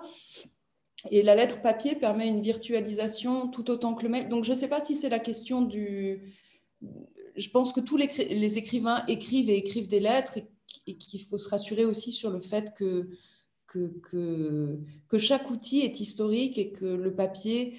Moi, j'ai devant moi toutes les notes pour Charlotte Brontë, c'est que du papier, mais je suis un dinosaure pour mon époque, mais c'est comme ça. Mais je ne suis pas sûre qu'il y ait quelque chose à regretter de particulier. Enfin, c'est pas là-dessus, je pense, que se joue le problème de l'écriture. Voilà, c'était juste ça. Le point commun reste l'écriture, oui. Je rebondis par rapport à ça parce que Pauline posait une question dans la conversation. Elle s'interrogeait sur les plis pour les adolescents ou les jeunes, justement. Est-ce que c'était quelque chose d'envisageable de vouloir redonner goût aux jeunes, aux étudiants, aux adolescents, peu importe la catégorie, mais redonner goût à l'épistolaire? Et j'avais pensé également à quelque chose, c'est tout simplement, vu qu'on peut envoyer ces plis, on pourrait très bien imaginer des partenariats entre différentes classes d'une seule et même ville qui s'enverraient des plis sur une thématique donnée par un professeur. J'ai l'impression qu'avec ces plis-là, vous avez une multiplicité de projets qui peuvent être fondamentalement enrichissants. Oui, c'est une très bonne idée. On travaille avec les écoles seulement dans la mesure où des fois, on a présenté des plis, parce que ce sont des grands auteurs, des plis dans des lycées, mais on n'a pas encore fait cette très bonne idée que tu as eue de chercher d'organiser, de travailler sur la lettre et sur la correspondance comme, disons, une pratique scolaire pour les étudiants et pour redécouvrir cette geste qui a, disons, marqué les siècles et qui est, dans cette façon-là, disparu. Ça peut être intéressant aussi pour donner cet effet, disons, de vivre les passés de lesquels je parlais avant. C'est vrai qu'on a beaucoup de... il se prête les plis à faire beaucoup de choses. C'est pour ça qu'on est très triste de ne pouvoir pas venir en France, parce qu'on pouvait aussi avec Camille inventer de présentations, des choses particulières, parce qu'on avait fait, par exemple, pas sur la côté épistolaire, mais sur la côté, disons, de grands auteurs. En Italie, par une période, au début de l'édition, on avait fait des sortes de matchs. C'était Dickinson contre Rimbaud. et on trouvait des thèmes, on lisait les lettres et après le public devait voter les gagnants. Parce que ça aide, parce que ce sont des écrivains que tout le monde, disons, connaît et peut-être à la fin, on arrive et on est déjà grand fan, disons, de Rimbaud, mais à la fin, on change d'avis et vote Dickinson au contraire. Et ça, on l'a fait, on pouvait aussi le refaire en France. Mais c'est une très bonne idée de travailler, je crois, sur cette expérience, cet élément expérientiel d'écrire une lettre, écrire comme aussi parce qu'il y a la possibilité, disons, aussi mimétique, disons, de se immédésimer dans la vie et écrire à quelqu'un dans la façon de, en s'imaginant, je ne sais pas, en prison, en imaginant de devoir trouver un éditeur pour son livre en étant une femme dans l'Angleterre du 19e siècle et des choses comme ça. On pouvait, oui, c'est une très bonne idée. On ne l'a pas encore fait aussi en Italie. Et on peut même aller plus loin, puisqu'il y a des échanges de correspondants justement à l'étranger, entre un Français et un Italien, par exemple.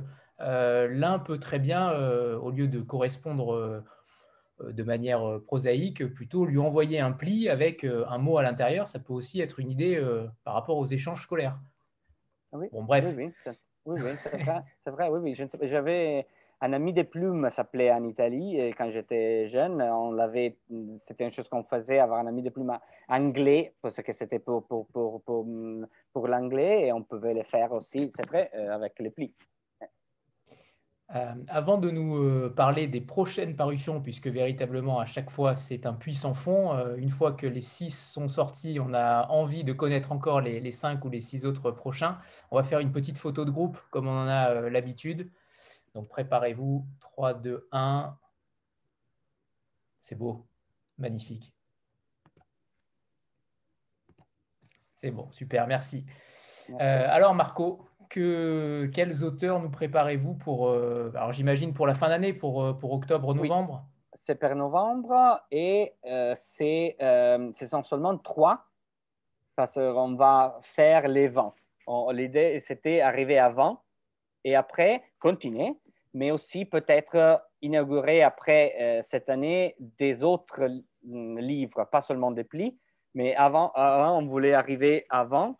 Et ce sont 3 livres. Un, c'est double, parce que comme les 10 étaient qui étaient doubles, c'était le 128 pages. On a un double qui sera soigné par Lorenzo et je montre la version italienne, toujours les couleurs sont toujours différentes. Ce ne sera pas rouge, c'est une sélection des lettres Alou d'Apollinaire.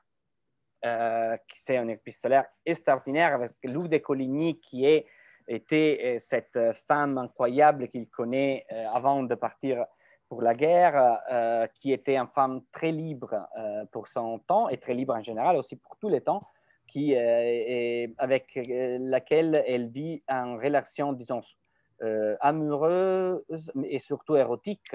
Et les lettres sont, disons, en une chaleur érotique très, très fort et une poésie, disons, de cet désir qu'on a toujours trouvé très intéressant aussi parce que la chose maintenant, on a aussi les lettres d'Elou qu'on on n'avait pas avant. Et on peut, dans la version française, qui sera un peu différente de la version italienne, aussi raconter encore plus de cette femme qui était aussi un des premiers, comment on dit, aviateuses, les premières femmes qui ont volé en France, quand elle était vraiment un personnage incroyable, et donner cette histoire qui c'est aussi un peu une histoire de grande liberté amoureuse, disons. C'est vraiment comment être libre en amour sans se fâcher, c'est vraiment une chose très difficile à faire, mais que pour des mois merveilleux, ils ont eu la capacité de faire Guillaume Apollinaire et Louise de Coligny. et qui est témoigné dans l'épistolaire, sont aussi les lettres où sont nés les calligrammes je les montre, de Apollinaire, qui est très connu pour ses calligrammes. Et les premiers calligrammes, il écrit à loup. Il y a très connu, il y a un portrait de loup en calligramme. Ça, c'est la photo et ça, c'est la version, disons, poétique et graphique en même temps. Après, on a une femme un peu différente des autres parce que ce n'est pas une femme de la littérature, c'est une femme de la science et du savoir qui est Marie Curie, dans laquelle on retrouve la passion pour la science, cette passion et pour la vérité, mais aussi les difficultés qu'elle a eues étant étrangère et femme pour être élue comme première femme à l'Académie des sciences, mais aussi pour s'affirmer en général, aussi parce qu'elle a aussi une histoire très libre. Quand son mari meurt, elle a une histoire avec un autre homme et elle est vraiment, il y a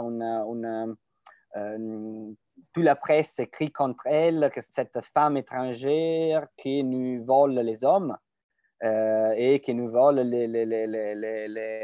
les places dans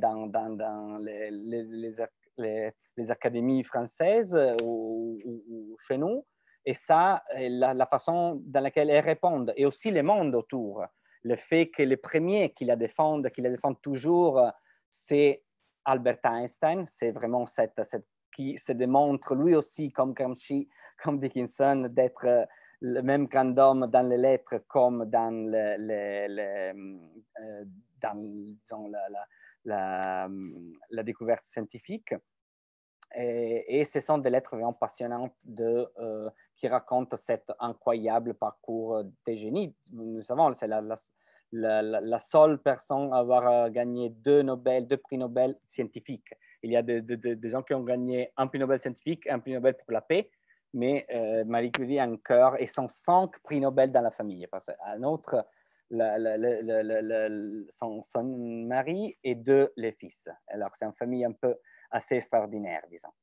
Et le dernier, c'est, je cherche l'édition italienne, c'est un autre classique, disons, victorien, c'est Oscar Wilde, et ce sont des lettres, c'est ce genre de pli qui fait un peu le parcours d'une vie, et on choisit, mais aussi les lettres les plus pointues, avec cette très connue humour qu'il avait, mais aussi avec cette, disons, cette mélancolie qu'il avait aussi des fois. Et le titre, c'est « Je n'obtiens que réponse idiot », parce qu'il est d'un côté, il est cet homme qui a été très connu pour être pas sympa, disons pas sympathique. Il est très aimé pour sa absence de sympathie, disons, mais c'est aussi un parcours qui veut raconter comme il a eu cette rôle dans l'histoire des coutumes, encore plus que dans l'art, de rendre, disons, le snobisme universel, disons, le snobisme c'est pas plus une question de être. Pour lui, c'est une question de personnalité. C'est toi une personnalité comme la sienne, tu peux devenir, disons, dandy. Et cette universalisation de la figure de dandy, c'est la chose qu'on peut lire dans ses lettres, parce que c'est intéressant que Wilde, c'était dandy, c'était snob, mais c'était aussi socialiste. Il va expliquer la Renaissance italienne aux mineurs et aux ouvriers aux États-Unis. Ce n'est pas vraiment la tour d'avoir, c'est vraiment cette idée que tout le monde peut accéder à cette beauté esthétique qui est fondamentale pour lui, que c'est la chose la plus importante. Avoir cette expérience du beau, c'est la chose pour laquelle il faut vivre. Ça, c'est opinion à lui. Et ce sont les trois. On trouve qu'on a, comment on disait avant, l'éclectisme. J'espère qu'on l'a maintenu aussi maintenant parce qu'ils sont trois auteurs très différents, mais qui donnent une palette, je crois, intéressante de ce qu'on fait. Je ne sais pas si Delphine, tu veux dire quelque chose d'autre? Raconter? Non. Okay. En tout cas, c'est encore trois merveilleux auteurs. Et une fois de plus, Marie Curie détonne dans ce trio-là, puisque véritablement, elle n'est pas dans le sillage écrivain pur. Donc là, pour le coup, c'est encore une idée de génie, mais je crois que vous nous en aviez parlé la dernière fois, Marie Curie, mais les deux autres, je ne les connaissais pas. Alors, j'avais une question par rapport aux réponses des lettres, parce que véritablement, il y a des lettres d'un seul auteur, que ce soit Baudelaire ou autre, mais on n'a jamais les réponses. Est-ce que ça vous est venu à un moment donné à l'idée d'en mettre au moins une, ou comme un droit de réponse, par exemple, à un auteur qui attaquerait, par exemple, un éditeur, comme le fait Baudelaire, qui n'en peut plus de son éditeur? Est-ce que ça vous est venu à l'idée aussi de publier au moins une réponse, pas toutes, mais j'imagine, puisque ça prendrait trop de place, mais au moins une? Et on utilise disons, les textes, les chapeaux qu'il y a avant, beaucoup de fois. Par exemple, pour Wilde, il y a toujours la polémique. Il y a une polémique et il le fait aussi parce que c'est bon pour être connu, faire la polémique. Il aime être connu et alors il fait polémique avec. Il conseille aussi à des amis écrivains fait des attaques aux presses aussi, invente qu'il y a des attaques parce que ça aide les livres, on doit parler des livres, on doit parler de toi. Hein. Et là, on utilise, comme on disait, disons, les textes avant, les chapeaux avant les lettres pour donner compte pour les réponses. Sinon aussi au-dessus des images, on l'utilise pour ça des fois. Et sinon, on a eu une fois la tentation de faire un pli à deux, disons, parce qu'on a fait en Italie l'autre pli double. Un autre pli double, c'est Marx. Et ce sont seulement les lettres à Engels. C'est cet, disons, monument à cette amitié incroyable qui a véritablement changé le monde. Et on avait les lettres d'Engels sont superbes et on a eu envie de faire les deux. Mais après, on s'est dit comment on les mit dans notre belle couverture. Et après, on a pensé qu'on a donné beaucoup d'espace à Engels dans les chapeaux, dans les introductions. Et on n'a pas fait parce que c'est important, on l'a déjà dit, je crois, sur les plis, avoir des contraintes. En général, pour le travail éditorial, c'est très important, les contraintes. C'est dire, je peux faire ça, parce qu'on peut faire trop de choses, disons, et avoir des règles, c'est dire, ça aide aussi, c'est pas seulement une discipline, ça aide aussi l'imagination, disons. Je peux seulement le faire dans cette façon-là, et alors je trouve la façon de faire parler aussi Engels, par exemple, dans ces plis de Marx, sans jamais avoir une lettre de Engels publiée dedans. Et on s'est dit jusqu'ici qu'on ne va pas faire des plis où il n'y a plus qu'un voix, disons. Ça aide aussi nos rangements dans nos bibliothèques, les compterons, donc oui. Ça nous arrange. Ça nous arrange. Oui. Il aurait très bien pu aussi y avoir un pli Marx et un pli Engels pour se répondre, tout simplement. C'est vrai, c'est vrai. C'est une idée, on a pensé peut-être plus en parce que moi, je ne le connaissais pas. On a découvert les talents épistolaires, disons, de Engels, qui était un de ces hommes avec toutes les passions du monde. Il était aussi grand historique militaire. Et il parle de batailles de l'ancienne Rome, et choses comme ça, et c'est vraiment un écrivain incroyable dans ces lettres-là. Et on a pensé peut-être on va faire l'épistolaire d'Engels, mais on avoue que c'est pas si les faire sortir dans le même temps, ça marche seulement pour quelques semaines.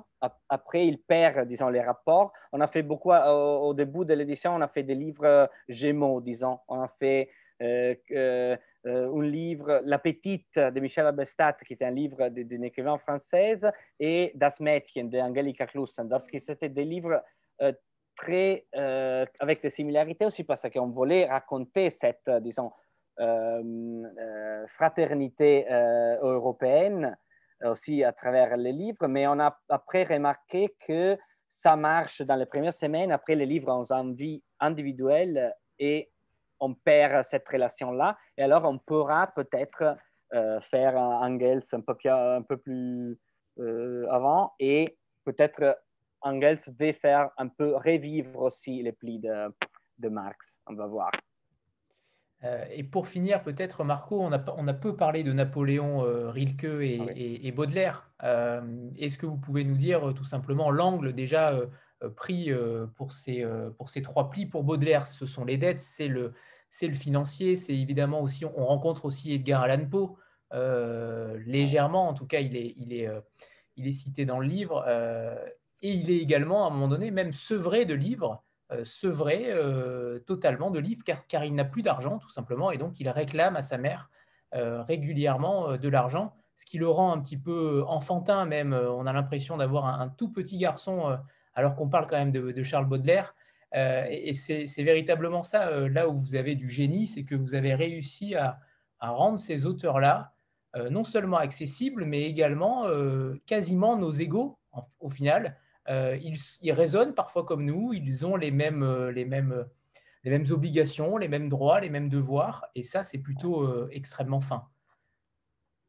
Oui, il se plaindre tout le temps, c'est vraiment un peu Baudelaire dans les lettres, mais il avait cette difficulté financière aussi, parce que c'est une chose qui s'est très bien expliquée dans l'introduction de Lorenzo. C'est comme disait Walter Benjamin que j'ai cité au début, c'est le premier poète qui vraiment a les problèmes du marché. C'est le premier poète qui vit de sa plume et qui a l'idée de faire un livre de poésie qui va être aussi vendu, qui va être doit aider, disons, financièrement l'auteur, qui c'était un horizon, disons, d'écriture qui n'existait pas vraiment avant la bourgeoisie, avant tous les changements, disons, dans lesquels Baudelaire vit et qui est grand interprète aussi de ces changements-là. Et ça, c'est une dimension ultérieure, disons, à la question des dettes. Et les plis finissent avec une narration. C'est une chose normalement, on ne fait pas, mais cette fois, c'était vraiment très lié. Baudelaire a écrit un très petit texte qui est assez extraordinaire, qui s'appelle, et notre titre, c'est une variation de ce titre-là, Comment on paye des dettes quand on a du génie. Et c'est l'histoire de comment Balzac ne payait jamais ses dettes. Et à différence de Baudelaire, Balzac réussit à ne pas payer les dettes. Baudelaire reste toujours endetté et a toujours besoin d'écrire, de se prendre, d'écrire à la mer pour avoir d'autres argent. Rilke, je l'avais déjà un peu peut-être présenté, cette idée de la sagesse du vivre et d'être poète dans les rapports avec les autres. Peut-être je peux seulement ajouter, il y a une belle formulation qu'on a utilisée dans une émission de France Culture pour Rilke, qui est les forçats de l'absolu. Cette idée qu'il était toujours dans cette idée de l'absolu, pas dans les contingences de la vie, mais toujours. Et pourquoi les forçats? Parce que pour lui, ce n'est pas un romantique qui naturellement, disons, la vie et la poésie. Non, pour lui, c'était un devoir, c'était une chose à faire, c'était une tâche. Et cette idée de la vie comme tâche de vivre plus intensément possible, donc pas une tâche pour les devoirs, disons, bourgeois, de donner sang à sa propre vie, mais la tâche de vivre dans l'instant, dans le présent, dans les moments, pour vivre intensément toute sa vie, c'est la chose qu'il répète dans les lettres, dans sa façon toujours nouvelle et dans une façon, je trouve aussi très poétique. On le peut déjà lire dans notre site, on a mis une lettre à sa femme où il parle il commence par de brines de bruyère qu'il reçoit dans une lettre et ça évoque tout un bruyère et toute l'idée de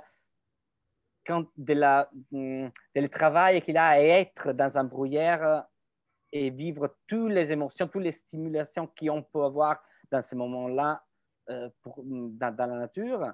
Et cette tâche vraiment d'être dans le présent, c'est une inspiration, je crois, pour tout. Et c'est dit d'une façon extraordinaire. Et si je peux, c'est aussi très, très bien traduit par Jan Cambreleng, qui c'est le traducteur qui manque dans cette conversation jusqu'ici, qui est le traducteur de Rilke, qui a fait un travail superbe dans des lettres qui ont aussi une, disons, intensité linguistique qui n'est pas commune dans les lettres. Et pour finir, Gramsci, on a parlé. Oui. Oui, à Napoléon. Napoléon. Oui, Napoléon, c'était comme je disais, c'est très différent de la mesure où Napoléon, ce n'est pas le Napoléon privé, disons, parce qu'il y a des lettres, à Joséphine, et sont aussi très privées dans la façon qu'ils sont un peu, disons, des questions intimes, sexuelles. On pensait que c'était un peu faire, disons, la vie trop privée d'un homme trop connu. Et alors, on l'a dit, il a cette langue incroyable dans les lettres, cette langue de la rhétorique, disons, politique aussi, qui vient aussi de la grande tradition de la Révolution française. Et on la retrouve dans ces lettres où on trouve ce parcours d'ambition. Le titre vient d'une lettre où il est la Révolution, où il a déjà des grands chars de pouvoir, mais il dit tout est encore à faire. Parce qu'il avait déjà, et c'est vrai, après il a fait beaucoup, beaucoup de choses. Et alors, cette génie d'ambition incroyable qu'on trouve dans les lettres, et dans le même temps, disons, comme je disais, ce langage de la rhétorique politique d'un homme qui peut parler pas aux autres, mais au peuple, comme je disais, non? Au peuple turc, à l'Angleterre, qui peut menacer, qui peut changer le destin d'un continent dans une lettre, avec ces mots. Et cette force-là, qui est aussi terrible, on s'est beaucoup interrogé, je ne sais pas ce que vous pensez, à faire Napoléon, qui est d'un côté force du progrès, qui est d'un côté une figure très fascinant, mais de l'autre, c'est un grand bourreau, c'est aussi un homme de la guerre. C'est très compliqué d'avoir une position non seulement enthousiaste qu'on peut avoir avec Emily Dickinson, je sais, non, avec Napoléon. Mais après, on a pensé, on fait aussi Gramsci dans les mêmes, on s'est fait un peu pardonner et aussi que ces lettres-là ont une fascination qui aide aussi à connaître ce que veut dire être fasciné par cet homme-là. Et ça peut-être peut aider aussi pour avoir un peu de doute aussi sur, je ne sais pas, les hommes politiques qui utilisent la fascination aujourd'hui d'une façon très différente, mais autant, disons, effective et fort, et peut-être les voir, connaissant l'histoire et ce qui a coûté faire suivre Napoléon, ça peut être aussi intéressant. Et après, il y a vraiment une fascination, je crois. Moi, je la vis en tant qu'Italien. Pour nous, Napoléon, c'est l'homme qui a porté la Révolution française, les idées des Lumières en Italie.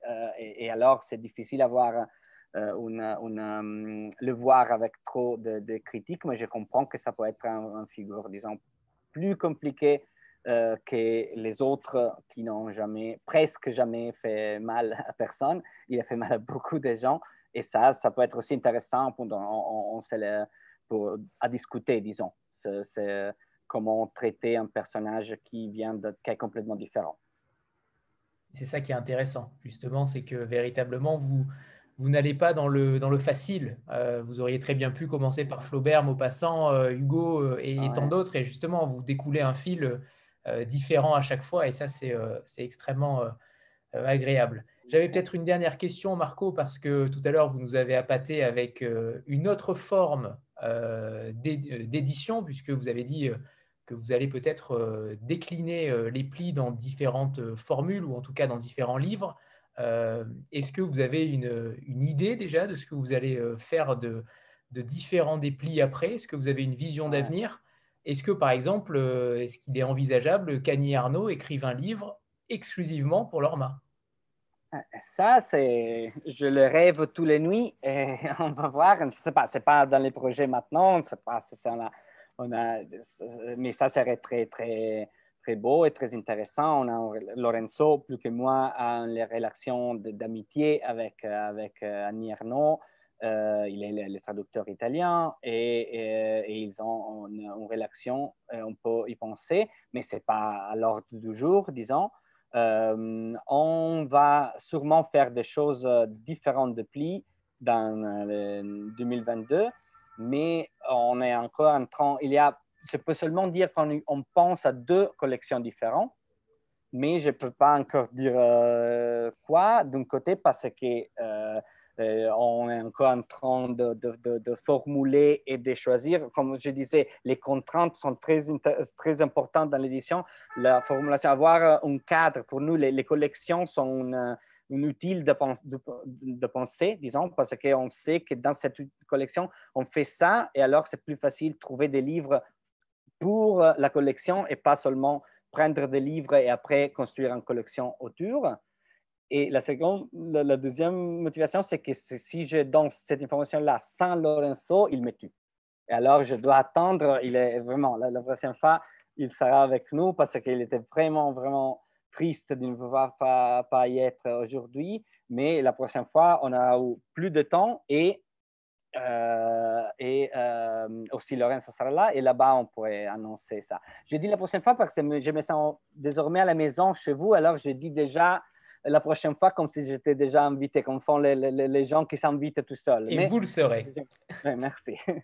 C'est une évidence. Vous êtes un incontournable, Marco et Lorenzo. Les éditions Lorma font partie de ces éditions-là que j'inviterai à chaque fois parce que non seulement vous publiez très peu, vous publiez 2 fois par an. Donc, je considère que c'est important de vous donner de la visibilité aussi. Et surtout parce qu'on vous adore, que ce soit les traductrices, Margot, Delphine, Marco et Lorenzo. Donc, évidemment, vous serez les bienvenus la prochaine fois en novembre avec grand plaisir. C'est d'ailleurs la première case que je coche quand j'invite des éditeurs. Donc, voilà. Merci infiniment à tous, Marco, Delphine, Marco. Et embrasser bien sûr Lorenzo et Elena pour nous, qu'on espère peut-être la prochaine fois avec nous. Oui, absolument. Merci à tous. Merci à tous. Ciao. Au revoir tout le monde. Merci, bonne soirée. Au revoir tout le monde. Au revoir.